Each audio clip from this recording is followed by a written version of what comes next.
Alors, comme beaucoup de gens, hein, la majorité des gens, je suis chez moi, à Lyon, et j'ai la chance de bien vivre ce confinement parce que j'ai la chance d'être dans de très bonnes conditions pour ce.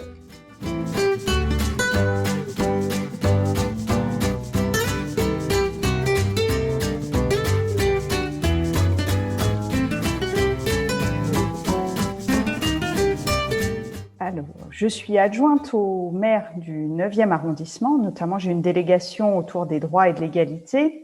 Et donc ma fonction ne me manque pas parce que suite au confinement, les élus restent encore élus. Il n'y a eu qu'un seul tour des élections et donc je l'exerce toujours. Ce qui change, c'est que je l'exerce à distance via des visioconférences, des mails et le téléphone. Donc je poursuis mon action.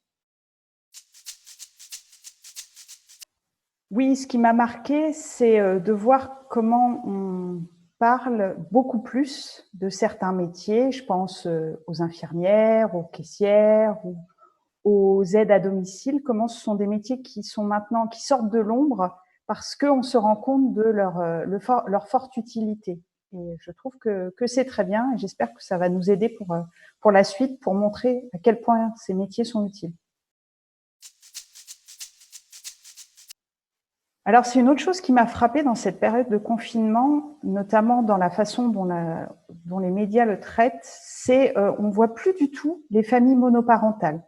Et notamment, on sait que la majorité des familles monoparentales sont des femmes qui sont à leur tête.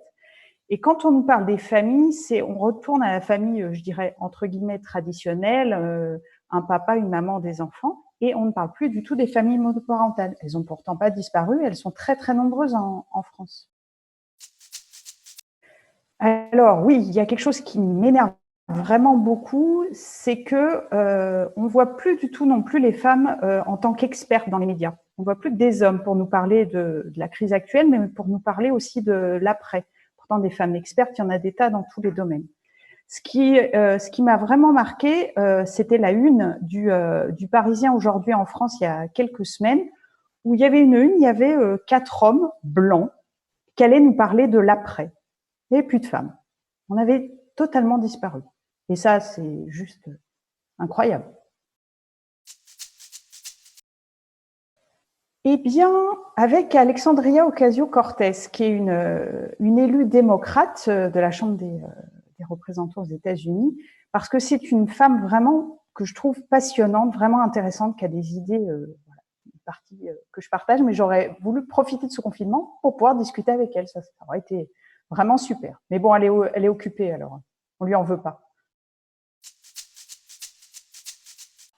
Alors, je suis un peu tout ça, mais aussi je suis très, très radio. Et donc, je profite du confinement pour écouter des podcasts ou des replays, notamment ceux de France Inter. Et j'en aurai 2 à vous recommander.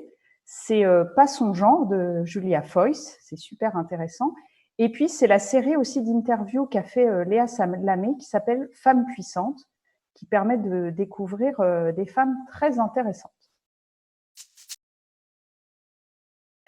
À part le fêter, parce que ça, je pense qu'on va tous être d'accord pour fêter la fin du confinement, je vais aller chez mon libraire qui est à 2 pas, 2 rues de chez moi, parce qu'il me manque beaucoup et les livres me manquent beaucoup. Je vais avoir fini mon stock.